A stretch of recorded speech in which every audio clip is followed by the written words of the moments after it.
श्री शिवाय नमस्तु। शंकर भोलेनाथ ओघड़दानी की कथा कर रही है। व्रत कार्तिक महत्तम कथा है।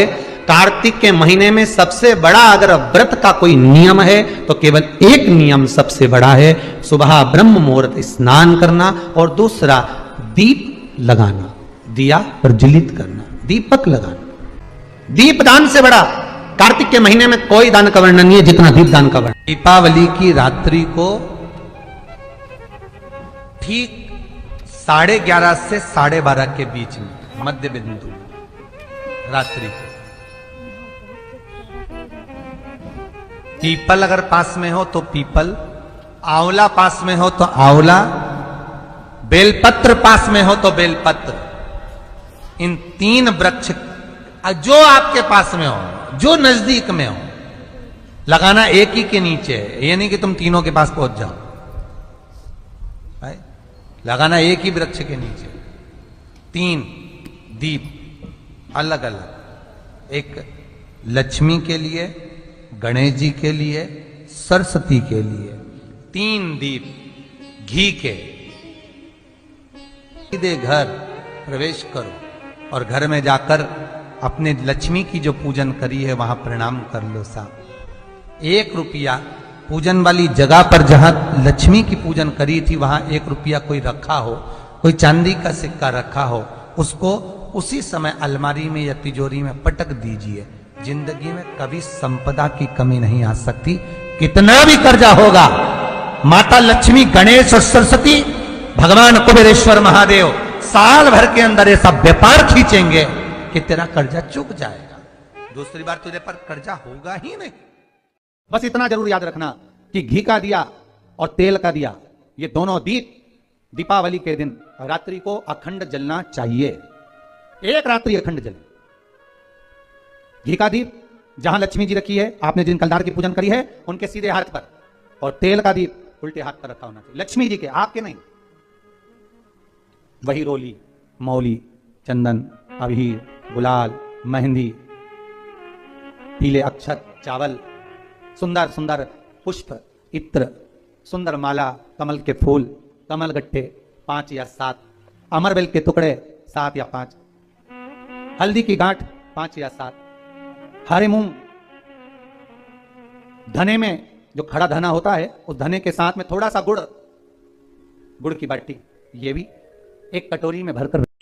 5 दिए जो भगवान के सामने रखे थे, उसमें से 1 दिया जिस अलमारी में, जिस तिजोरी में तुमने लक्ष्मी रखी है, उसी अलमारी, उसी तिजोरी के ऊपर उस दिए को रख दीजिए या उसके साइड में रख दीजिए। 4 दिए में से 1 दिया मंदिर में रखिए, 1 दिया पानी के स्थान पर रखिए, 1 दिया तुलसी जी के क्यारे पर रखिए और 1 दीप घर के हॉल में रखिए। महाराज ऐसे 5 दियों का स्मरण करते हुए माता लक्ष्मी का स्मरण करिए।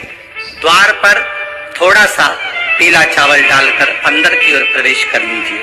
बस ये 5 दिवसीय पूजन जो आप माता लक्ष्मी की सुंदर शिव लक्ष्मी पूजन का स्मरण कर रहे थे, वो आज विराम की ओर है। आप सभी ने अपने अपने घरों में दीपमाली का दीप उत्सव, इस शिवलिंग का स्मरण आप करेंगे। बीच में जो एक मोटी सी लाइन होती है इसको अशोक सुंदरी कहते हैं। सब लोग दर्शन करें, जम के बोलो जरा, करें। अशोक सुंदरी की जगह जहां पूरी हो जाती है उसके बीच में शिवलिंग और उसके बीच में थोड़ी सी जगह खाली आती है। करें दर्शन, समझना जरा बहुत अच्छे से। जैसे ये अशोक सुंदरी की जगह है, हम निवेदन करेंगे आस्था चैनल वालों से भी और एलईडी वाले भी, जिन जिनको एलईडी पर आप दर्शन करा रहे हैं वो पूरी तरह से कराएं। गणेश जी का स्थान, षडानंद कार्तिकेय का स्थान, अशोक सुंदरी का स्थान बीच में। अशोक सुंदरी का जो स्थान पूरा हो जाता है वहां से लेकर शिवलिंग के बीच में खाली जगह आती है। करें दर्शन आप लोगों ने, खाली जगह आती है। उस खाली स्थान की जो महत्वता है, ये जो अशोक सुंदरी से लेकर बीच में जो जगह है, ये भगवान शंकर की जो धर्म पत्नी है माता पार्वती, उनकी जो योगनियां हैं 64 योगनी, उनकी जो शक्ति पीठें हैं, उनकी जो सिद्धता है, उनकी जो सिद्धियां हैं, ये अशोक सुंदरी से शंकर के शिवलिंग के बीच में जो खाली जगह होती है, इस स्थान पर 64 योगनियां, देवियां, अष्ट सिद्धियां, नवनिधियां सब इस स्थान पर रहती है। इसलिए हमारे यहाँ शिव महापुराण की कथा कहती है, पूर्ण पूजन के बाद अगर कोई नारी, कोई पुरुष, कोई बच्चा, कोई बुजुर्ग अपने मन की बात का स्मरण इस जगह पर हाथ को रखकर, जैसे किसी के हृदय पर हाथ रखते हैं तो दिल धड़कता हुआ स्मरण होता है, उसी तरह यहाँ स्पर्श करेंगे और स्पर्श कर कर जब अपने मन की बात कहते हैं तो देवाधिदेव महादेव नंदी के साथ आकर प्रदोष के दिन कार्य की सिद्धता पूर्ण करते हैं। उस स्थान की मूलता होती है, वो स्थान समझ में आ गई ना जगह? अरे बोलो तो जम के। नहीं समझ में आई हो तो एक बार फिर वापिस समझ लीजिए, फिर समझोगा। स्थान देखिएगा, अपने को भगवान की कृपा से यहाँ नागपुर में शंकर जी का शिवलिंग कोई ने कागज का बनाकर यहाँ जो भेजा, ये काम बाबा की कृपा से आप लोगों के स्मरण के लिए आया। देखिए जरा, गणेश जी का स्थान, कार्तिकेय जी का स्थान, बीच में ये आ गई अशोक सुंदरी की मोटी सी लाइन। अशोक सुंदरी की लाइन जहाँ खत्म होती है, वहाँ से जो शिवलिंग रखा है, इसके बीच की जो जगह है, ये जो बीच में अशोक सुंदरी के स्थान से लेकर शिवलिंग के स्थान के बीच में जो खाली जगह है, ये 64 योगनियाँ, अष्ट सिद्धियाँ, नवनिधियाँ, सब कुछ मेरे देवाधिदेव महादेव ने माता पार्वती को अपने चित्तवृत्ति के साथ यहाँ अनुमति प्रदान कर रखी है। वहाँ का स्पर्श, वहाँ का मात्र स्पर्श और हमारे दिल की बात। शंभो श्री शिवाय नमस्तुभ्यं। दर्शकों, हर हर महादेव। दर्शकों, स्वागत है आपका अपने YouTube चैनल में। दीपावली आपकी आने वाली है। दीपावली के दिन जो आपको इस वीडियो में पूजनीय पंडित जी उपाय बताए हैं, आप इस विशेष उपाय को जरूर करिएगा। इस उपाय से आपके घर में कभी संपदा की कमी नहीं होगी। दर्शकों, दीपावली का मात्र एक दिन ऐसा होता है जिस दिन यदि आप पूरी सच्ची श्रद्धा भाव से माता लक्ष्मी की पूजा करते हैं तो आपके घर पूरे साल धन दौलत की कभी भी कमी नहीं होगी। मात्र एक दिन ऐसा ही होता है जिसे हम लक्ष्मी को प्रसन्न करके अपने घर में सुख समृद्धि शांति और लक्ष्मी की कृपा सदैव बनाए रखेंगे। तो दर्शकों, पहला उपाय आपको दीपावली के दिन करना है।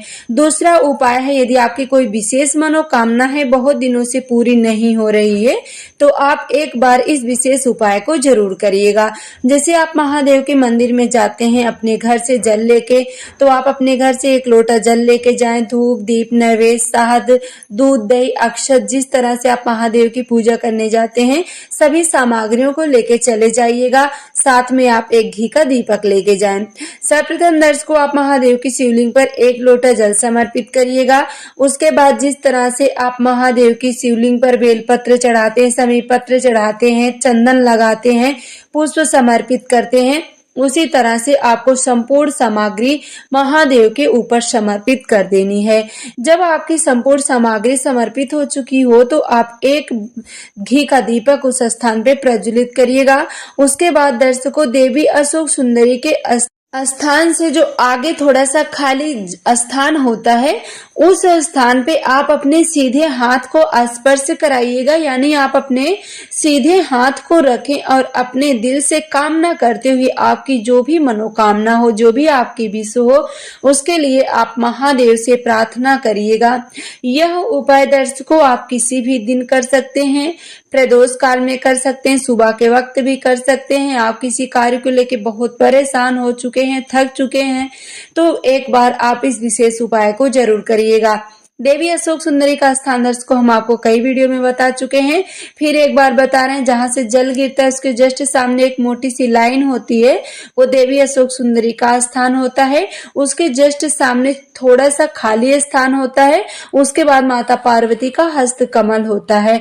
तो जो खाली स्थान होता है दर्शकों, उसी स्थान पे आपको हाथ रखना है। वो खाली स्थान नहीं होता है, वो माता पार्वती की 64 योगिनियां होती हैं। पूजनीय पंडित जी कहते हैं कि वहां माता पार्वती की 64 योगिनियां वास करती हैं। ऐसे में जो व्यक्ति इस उपाय को कर लेता है उसकी मनोकामना अवश्य पूरी होती। श्री शिवाय नमस्तुभ्यं। दर्शकों वीडियो अच्छी लगे तो लाइक करें, चैनल को सब्सक्राइब करें, ज्यादा से ज्यादा शेयर करें, कमेंट में श्री शिवाय नमस्तुभ्यं जरूर लिखें।